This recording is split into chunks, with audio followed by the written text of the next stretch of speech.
Ball. Introducing first in the ring to my right from Las Vegas, Nevada, weighing 240 pounds, Barry O. And his opponent from Tampa, Florida, weighing 252 pounds, Mr. Wonderful, Paul Orndorff. How about that?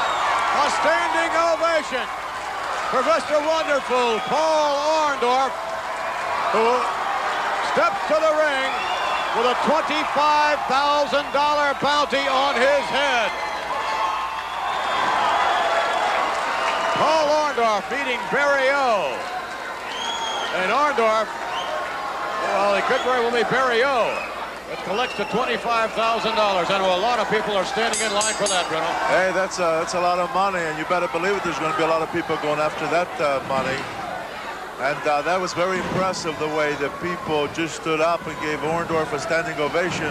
Whoa, whoa, what a devastating tackle that was. Right back at him, and oh, my goodness.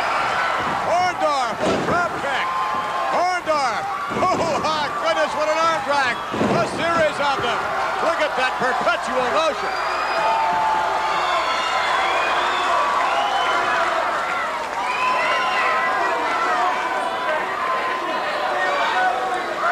Well, Orndorff with Barry O, and Orndorff got Barry O all over. And the chant, Orndorff. Barry O goes up in the air. Body slam by Mr. Wonderful.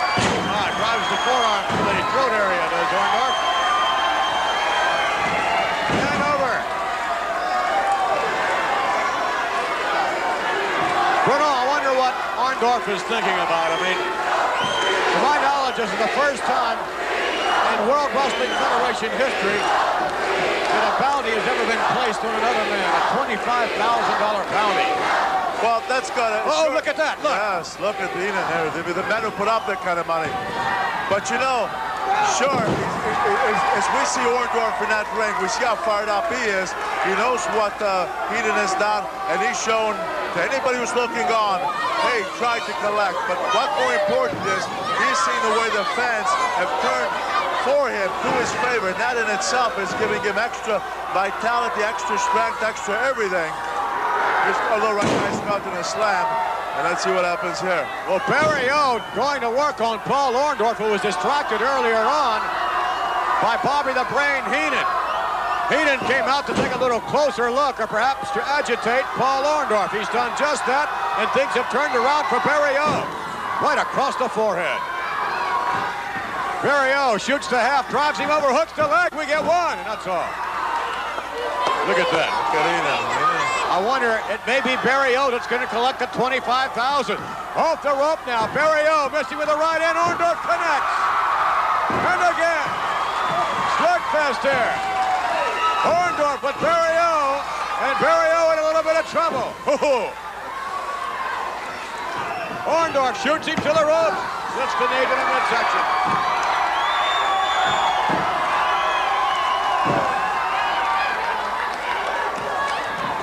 To the ropes again. Oh, the slingshot. Oh.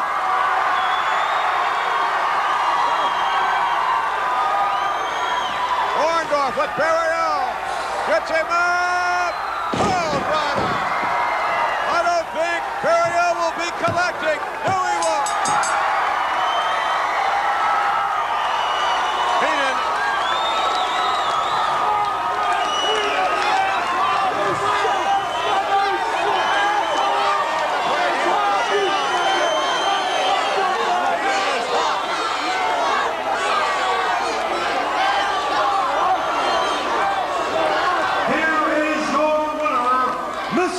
Wonderful, Paul Orndorff.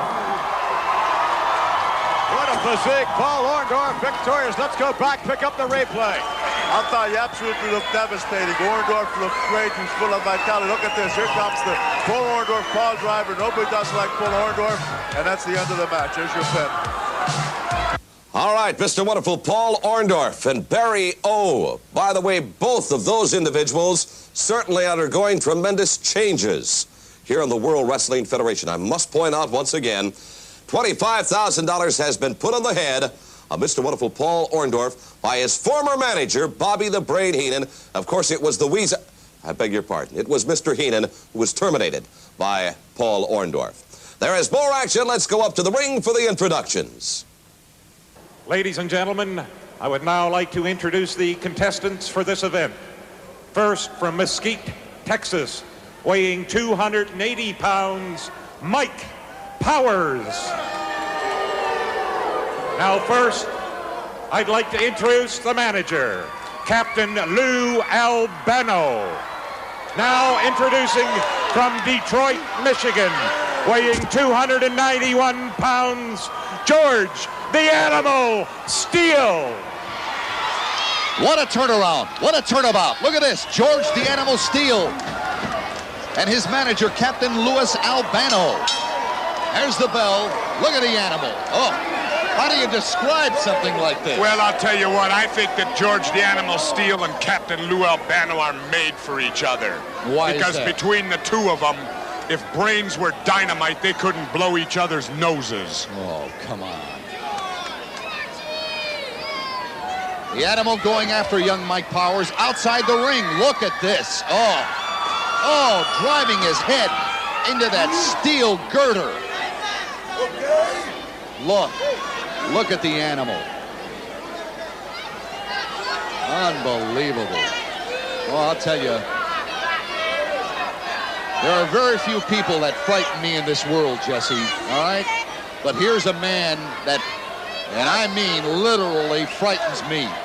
You don't know what to expect from this guy. I'd like to know what kind of communication Lou Albano and George the Animal Steele have between each other. I have no idea. Whatever it is. Look at this. Animal Steele's biting on the top strand of rope. Look at him.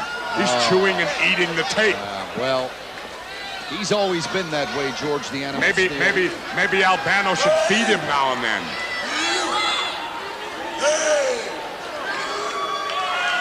Right now, he is hollering at his opponent, Mike Powers, and the crowd hollering as well.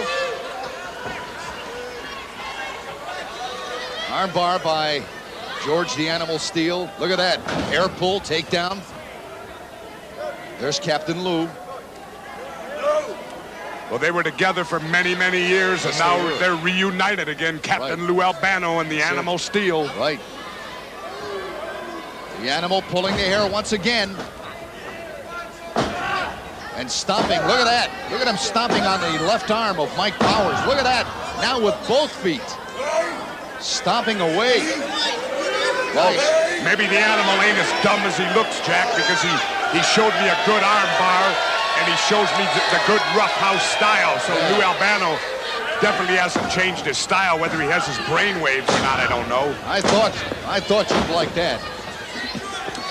Albano seems to be the only one who is able right now to control this man. This could be the end. Look at that. Looked like he had him in a half Nelson and picking the man up and throwing him down. Was that a submission hold? What it is, George the Animal Steele hooks a hammerlock on, has so much strength, picks the man up in the air. Now look at him stomping away on that arm. He keeps working on that left arm.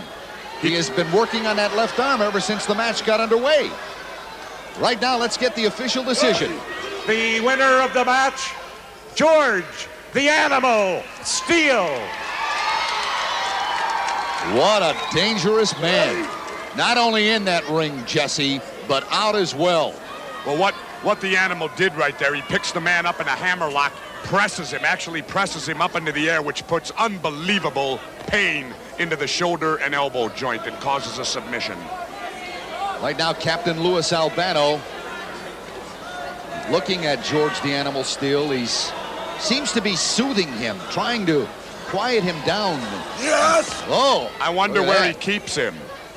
What do you mean where he keeps him? Where he keeps him. I mean, does the Animal Steele walk around the street like you and I? I have never seen George the Animal Steele. That's what I mean. Where is he kept? I have no idea.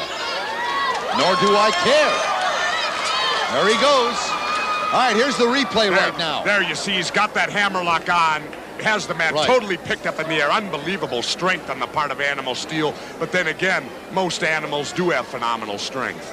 I think this is one particular animal that maybe does not know the strength that he really possesses.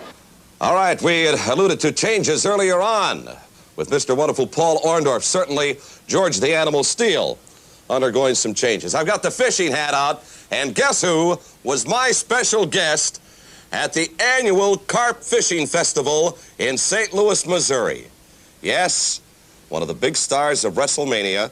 Here you see Liberace and myself in his beautiful apartment at the Trump Towers, where he was teaching me to play chopsticks. Oh, a lot of fun. Fans, stay tuned. We're going to be right back.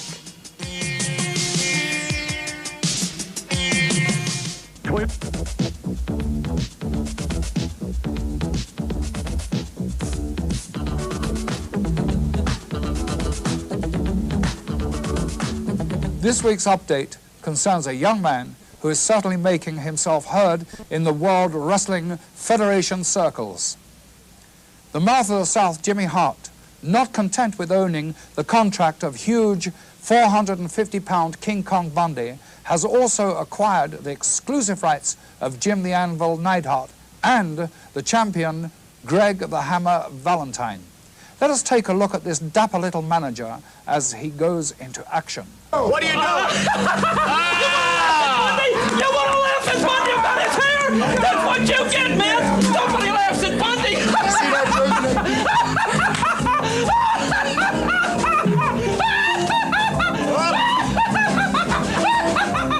what you get! Nobody laughs at Bundy! Nobody laughs at Bundy! Nobody laughs at Bundy! A recent magazine quotes Jimmy Hart as saying, "The best shot is a cheap shot." Judging by the action of his wrestlers in and sometimes out of the ring, he appears to have established his message. One cannot deny his impressive success as a manager, but can it continue? Time alone will answer this question. This is Lord Alfred Hayes for Update. This is a tag team matchup scheduled for one fall. In the ring to my right, from New York City, weighing 239 pounds, the unpredictable Johnny Rodz. His partner from parts unknown, weight unknown, here is the Axe. And their opponents.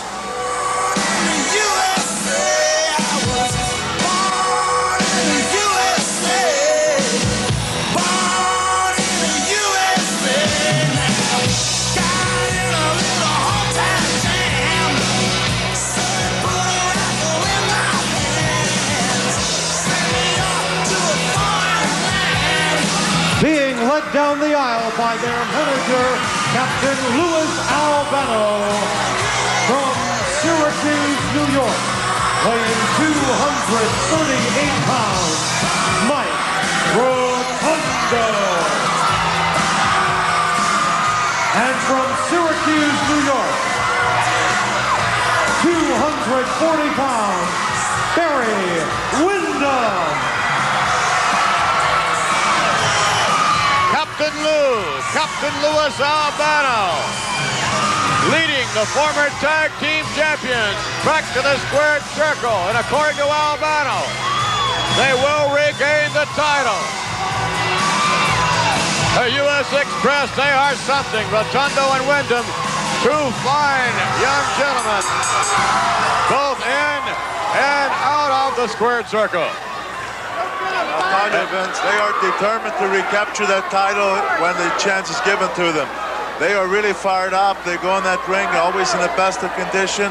Their work is better than ever as a team. They really are fired up, and I'll tell you, they are exciting to watch. Indeed they are, and Lou Albano, the maker of some, I believe, 14 or 15 different tag team championship combinations. If anyone can lead them back to the title, it's the captain. No one has had so many championship teams as Albano has. Lou looks very happy there. And the Axe, newcomer, really going to work on Rotundo. Off the rope, missing with the forearm, and right back. Leapfrog right back at him. Oh, what a drop kick.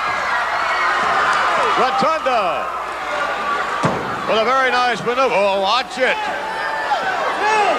Captain Lou out there, and certainly Albano will let you have it. Mr. Albano from time to time has been accused, of course, of having more guts than brains, but whatever, he'll be there all the way till the end. Guts he has plenty of. And, Mike Rotundo tagging out. Barry Windham stepping to the ropes now. Windham against the axe. Forearm. Nice maneuver by Windham. Windham trying to set him up. Has him against the rope now. Into the corner. Trying to get the bulldog on him. A little premature, perhaps. Oh, I don't know. Maybe not. Windham with the cover. Hooks the leg. Gets it up. He has some leverage. And he gets him. How about that? Captain Lou steps into the ring in a very, very short period of time. Rotundo and Windham have established themselves all over again. Here are your winners, Barry Windham and Mike Rotundo. Barry Windham, Mike Rotundo with Captain Louis Albano. Could be the #1 tag team. And again, there are a lot of other great ones in the WWF. Captain Lou, he's one happy man, I'll tell you. All right, let's go back. Take a look at the short work of Windham and Rotundo. short work is right. They were fired up, as we said from the beginning. Here's Windham when he winds up with his headlock and he goes for that bulldog. And look at how he did it. He did it with such devastation that there's no way you could go there except have your shoulders pinned to that mat. And Lou Albano couldn't be happier. Lou Albano with a very determined and very young and aggressive tag team combination of Barry Windham and Mike Rotundo, and they are no doubt great wrestlers and heartthrobs as well for the youth of America. All right, fans, stay tuned. More exciting World Wrestling Federation action coming up in just a moment or two. You know, we see a tremendous proliferation of top international stars arriving on the scene in the World Wrestling Federation. And I must prevail upon this gentleman to join me at this time. He is from the Hawaiian Islands. He is none other than Ricky Steamboat. Once again, welcome back. And Rick, you've had an opportunity now over a period of 2 or 3 months to assess the tremendously high level of competition and, of course, talent available to the World Wrestling Federation. Your thoughts? Well, Gene, my thoughts are this. When you have talent such as this coming into this area, because of the nationwide or the worldwide notoriety that an individual professional wrestler can get, obviously you're going to start to attract nothing but the top and the best in this field. And right now, as you see, I'm up here standing with a black karate gi, and what I'm doing, ladies and gentlemen, is because of competition is so tough that I am starting to go back to what they say my roots and refer back to more of martial arts into the ring. Still keeping them within the rules of professional wrestling, but the fans will start to see more martial arts, maybe different and a more, Ricky Steamboat to reckon with. Well, I'll tell you what, you come from that part of the world. You obviously have a tremendous influence from the Oriental countries, yes, and hence, of course, the martial arts. But certainly, it has got to come in handy here within the ranks of the World Wrestling Federation. That's true, Gene, and I think with my martial art ability plus my wrestling ability, it'll be able to throw off a lot of the champions in this area. The Intercontinental Champion, Greg Valentine, maybe Jimmy Snook and myself will get together the SPC for the World Tag Team Championship. A good shot at it. I thank you very much. From Hawaii, superstar Ricky Steamboat, and we're right back.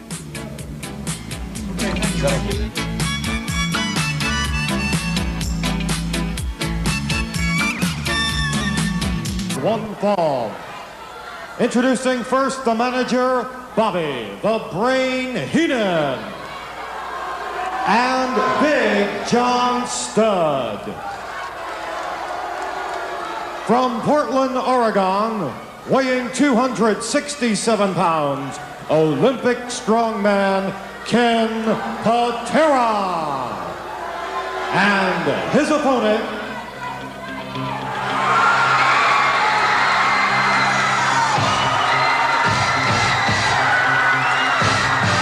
from Venice Beach, California, weighing 302 pounds, the World Wrestling Federation Heavyweight Champion, Hulk Hogan. My goodness! The fans are going wild! Hulkamania! What a matchup this is going to be!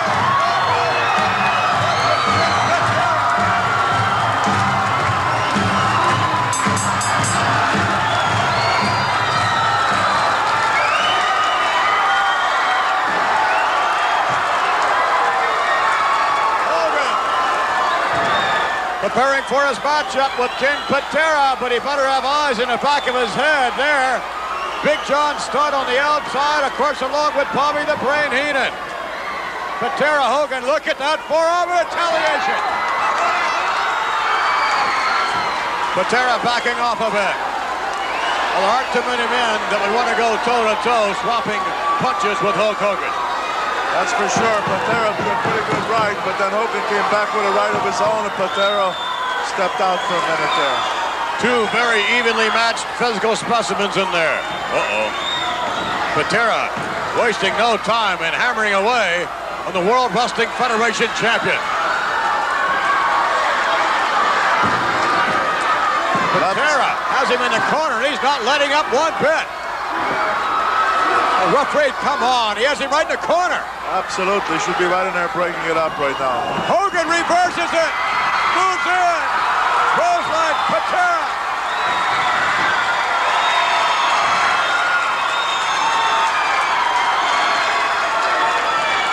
Patera up for the slam, what a slam that was. Big, powerful slam. Boy, he really scooped him up and drove him on that, Matt Hogan did. What a right hand. Patera in trouble. Hulk Hogan with King Patera, whips him to the ropes. Here it comes. What a clothesline.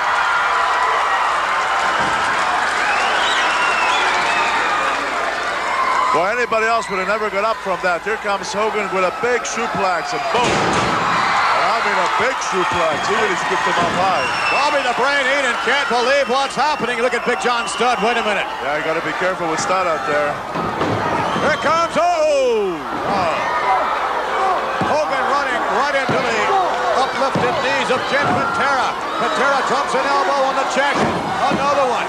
A series of elbows. Yet another one. King Patera, if he goes for the cover now, he could have something, but he does not.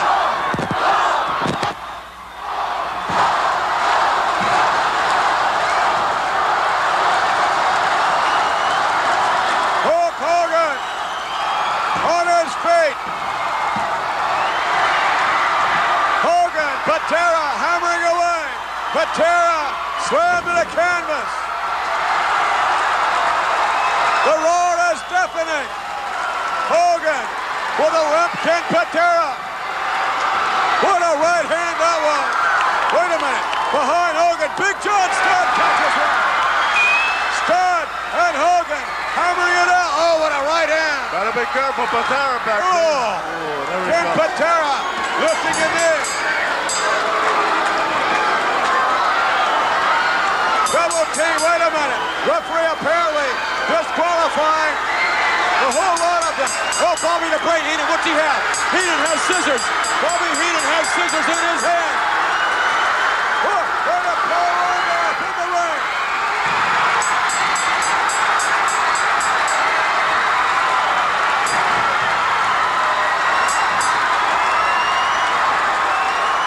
Oh, my. Paul Orndorff and champion Hulk Hogan.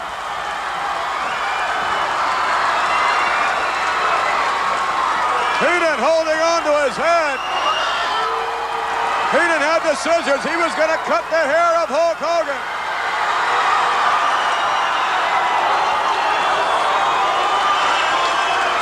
Well, this time it didn't happen. No way.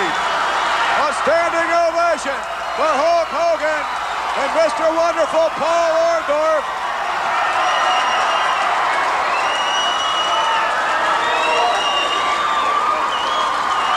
The winner of this bout as a result of a disqualification Hulk Hogan.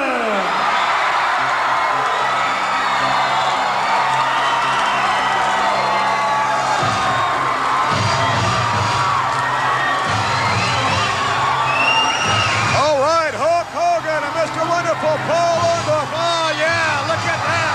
Whoa. Two great physiques over here, both of these guys. Oh, my goodness.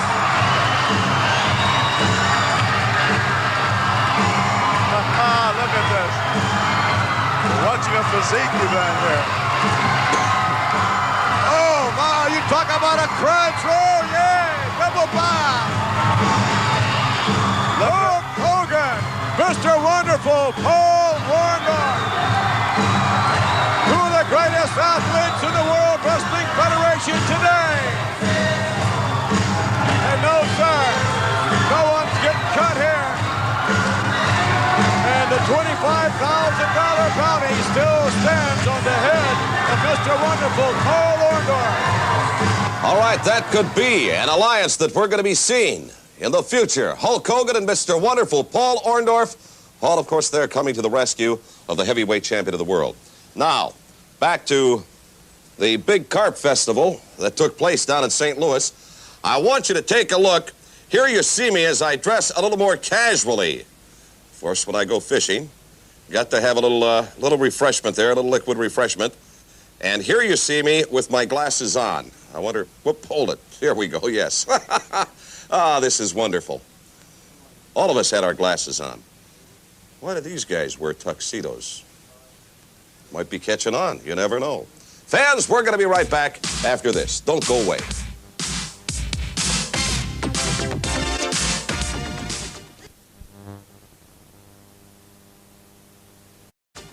Into the great filter fish expedition that I headed up out in Lake Erie there with Art Goldfarb, Herb Goldfein, and Goldie Hawn.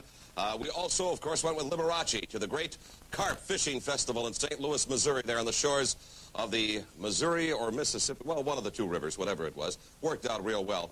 Gentlemen, a couple of fish that I'm going to be looking for in the very near future. I believe they call one a crappie and the other one a grouper. Is it?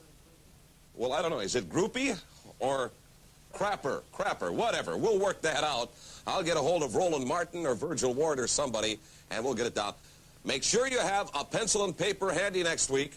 Take notes. Who knows? We may be inviting you on one of these trips. Let's go to Piper's Pit. I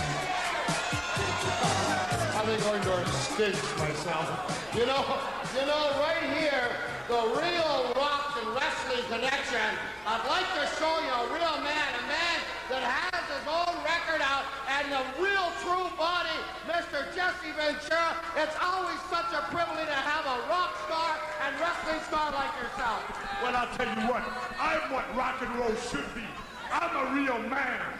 I'm a man, and I'm a rock and roller. I'm not like them $3 bill rock stars. And you know what I'm talking about when I say like a $3 bill, like Prince. Like Boy George. Yes, and Mick Jagger. Elvis Presley. Most of all, Elvis Presley. But wait, is it true? Is it true? Now, you know, I was there, I was ringside at WrestleMania. And I saw a spectacle take place. I saw you, Mr. Roddy Piper, paintbrush, slap around, beat down Mr. T, beat up that champion. I personally believe you should be champion of the world right now. Oh, man, now this is a true man. This is a true man. A rock star man. I understand now that Mr. Blunderful, all of a sudden he got himself in a jam and he's got $25,000 on his head for anybody who cares to collect it. But I'll tell you what, $25,000 sounds awful interesting to Jesse the Body. You know what, Freddie? I'd like to have that 25 too. You think I could keep it all? You're gonna keep a third of it. You want to see Paul Orndorff's favorite holes? Let me show you, man. Watch this. The one and the two. Those two will never cease to amaze me. Roddy Piper, special guest in Piper's Pit this week, Jesse the Body Ventura. Anglers, gentlemen, is that what we call our colleagues out on the lakes, out of the rivers? I guess that's as good as anything. By the way, if you want to correspond, simply send to All American Wrestling, Post Office Box 1538, Greenwich, Connecticut, 06836. I believe our next fishing trip is going to be to Greenwich. We're right back. CA Tag Team Match. Introducing first, from Harrisburg, Pennsylvania, weighing 230 pounds, Gary Starr. His partner, from Charlotte, North Carolina, weighing 238 pounds, Rick Quick Draw McGraw. Now first I'd like to introduce the managers. Luscious Johnny Valiant. And the mouth of the South, Jimmy Hart. Now introducing from San Francisco, California, weighing 262 pounds, Brutus Beefcake. His partner from Seattle, Washington, weighing 250 pounds, the Intercontinental Heavyweight Wrestling Champion, Greg the Hammer Valentine. There they are, Greg the Hammer Valentine and Brutus Beefcake. Did I hear our ring announcer mention something about San Francisco, California? Well, I'll tell you, that's news to me, Jack, because all the times before it's been from parts unknown. Exactly. And now all of a sudden maybe somebody figured out that Big Brutus is from San Francisco. Gary Starr and Rick Quick Draw McGraw, the opponents for Valentine and Beefcake. Beautiful city, San Francisco, Jack. Oh, yeah, by the bay. There's the bell, the match officially underway. Takedown. Oh, and a nice kick out by Rick Quick Draw McGraw. McGraw and Valentine. There's Luscious Johnny Valiant and Jimmy Hart, the mouth of the South, the manager of the Intercontinental reigning heavyweight champion. Whip. Look at that. Nice takedown by Greg the Hammer Valentine. Valentine immediately going after the legs of Rick Quick Draw McGraw. As we all well know, Valentine is a master of the different leg locks and different holds. Definitely, he's a master of the figure four. I just wonder how this is working out with two managers. You know, the mouth of the South and Valiant. You know, I just wonder if there could be a conflict of interest, Jack. There's a tag, and here comes Brutus Beefcake right now. As Valentine was able to hold McGraw in there. Beefcake breaking the eyes of Rick McGraw. McGraw into the turnbuckle. Oh, I'll tell you. There's a hip toss in there. Oh, and a tremendous shot to the neck area, the throat area. There's a tag, and here comes Greg the Hammer Valentine. Valentine with a tremendous elbow shot as the assault continues. You know, that's good tag. There's a cover. Almost got him at 2 count. That's good tag team wrestling right there. Did you see Brutus Beefcake held on to Quick Draw until Valentine could position himself in that ring, Jack? Exactly, Jesse. And now Valentine pounding away on McGraw. Look at Jimmy Hart. He's loving it. Oh, he's enjoying it. Valentine right now. Ooh, shoulder breaker, and that'll dislocate your shoulder quicker than anything. Oh, Jack. yeah. And Rick McGraw, you know, for those of you that may not know, at one time suffered a very, very severe injury in the ring. And he has been coming back. He's about 99.5% back right now.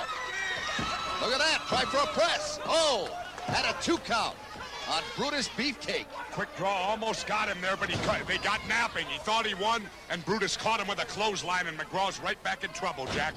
McGraw right now should be able to tag his partner, Gary Starr. There's the tag. Gary Starr coming in there right now. Starr against Brutus Beefcake. Beefcake right now with a body slam. Look at the stomping. Oh, Brutus looks mean tonight, tagging off to the hammer now. Valentine in there right now. Look at that, grabbing the trunks. And a tremendous shot to the back of the neck. Right into the kidney area, and that'll slow you down faster than anything. Look at that reverse backbreaker to the abdominals. Gary Starr reeling right now. You know, I like this team, Jack. Beefcake and Valentine. They're rugged, they're tough, and they show no mercy, and they're going to go places. I know you like this team. Right now, Valentine on top of the situation. A tag. Here comes Brutus Beefcake again. Double teaming. Oh, boy, did they power him into the turnbuckle. Whipped him right back in there. That'll give you a quick case of whiplash. You think you get hit hard in a car? Try that sometime. Gary Starr right now trying to get over to tag his tag team partner. Rick Quick Draw McGraw, but Beefcake's not going to let him do it. No way. As Beefcake continues the assault, grabbing the hair, holding onto the left wrist. There's a tag. Look at this, a whip. And, oh, tremendous elbow smash in there. Catching Gary Starr, rather. Look at this. That's why they call it the hammer, Jack. He's going for that figure four. There it is, the figure four leg lock. McGraw trying to come in there, but Beefcake interceding, and the referee has called for the bell. I have yet to see anybody get out of Greg the Hammer Valentine's figure four once he's got it locked on, Jack. Boy, Valentine wasted no time at all in applying that figure four leg lock. The winners of the match, the team of Brutus Beefcake and Greg the Hammer Valentine. There they are, their hands raised in victory. Well, I'll tell you, they looked awesome this week against Gary Starr and Rick McGraw.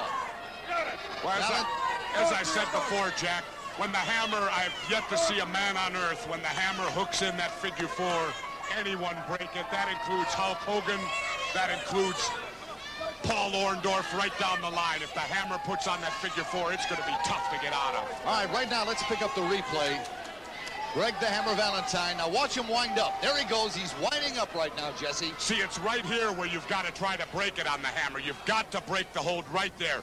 If he gets that leg over the knee and locks his leg over the top, as you see right there, now it's hooked in.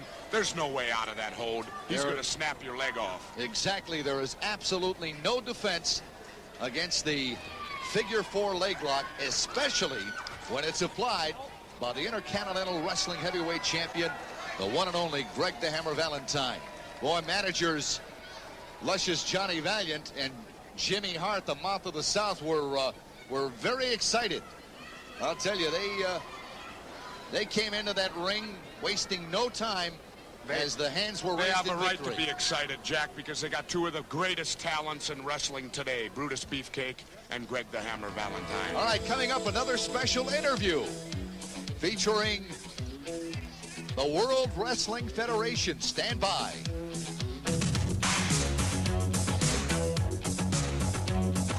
You know, some weeks back, I had an opportunity to conduct what we're calling a manager's forum here on this World Wrestling Federation television program. And I'd like to do so again this week, if I may, by bringing in a couple of the premier managers, as it were, in the World Wrestling Federation. Gentlemen, come on in, if you would, please. From Osaka, Japan, Mr. Fuji. And, of course, a gentleman that has been around this great league for a long, long time, the classy Fred Blassie. What is it, fellas, here? I don't want to, at the risk of sounding negative, what's with the canes? And especially you, Mr. Blassie. I know what you're referring to. You're referring to WrestleMania is what I'm referring to. I know. Never at any time did I have a cane out at ringside. You never had? Never had the cane at ringside. Trick photography. They doctored up the tapes. That's very right. Good. Mr. Fuji, in all due respect, I want to play the devil's advocate. Any reason for a cane for you?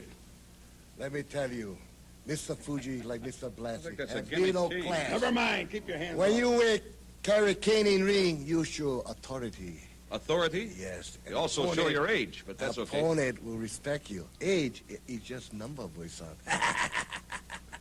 Tell that to my mother-in-law. She's going to outlive us all. We really don't need these canes. We just love to have them. It adds a little class and dignity.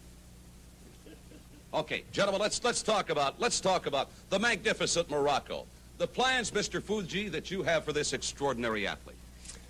This athlete, the magnificent one from Sunset Beach, Hawaii, is in my hand. I train him every day. With concubines on a beach in Hawaii. 15 hours a day. And if he fails, I have bamboo sticks split down, and I hit on the head. He jump, and he will... Let get your attention. Yes. He listened to Mr. Fuji. He agreed aging spike. Once applied, it's finished. But I want to see eyeballs opponent get bigger and bigger and bigger because I want to see them suffer like pigs. No, that's not a lovely thought at all. I know. Fred? I bless us all. The veteran secretary, Mr. Blassie, the Iron Sheik and Nikolai Volkov. I guess whether we like it or not, they are the tag team champions. The greatest tag team in the history of wrestling. Okay. Nikolai Volkov and the Iron Sheik. You're not much for patriotism. You pick up a couple of commies and bring them here. Iran #1, Russia #1. Nothing wrong with that. And when Nikolai Volkov sings the national anthem, I want you and the rest of those pencil neck geeks out there, stand at attention and place your hand over your heart and show him respect that he's entitled to. Have you heard me sing the national anthem? You sing the Russian national anthem? I sing the Star Spangled Banner. I did You so do? at WrestleMania. Is that right? Yeah. I happened to be in a dressing room when we were singing that. Well, you missed it. I've got it on tape, though, if you're interested. No, I'm not interested. Okay.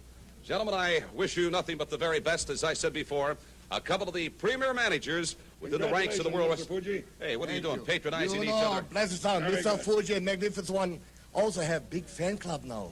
Big Oh, yeah? fan club? Oh, How yeah. so? We have fan club member, President James C. Moody. Oh, yes. Good I know about J.C. you. Moody. Oh, yeah, Very very good. smart man. Very smart. Moody. Who's he with? Don't be too moody, boy. Thank you very much. Oh, I got that. Very good.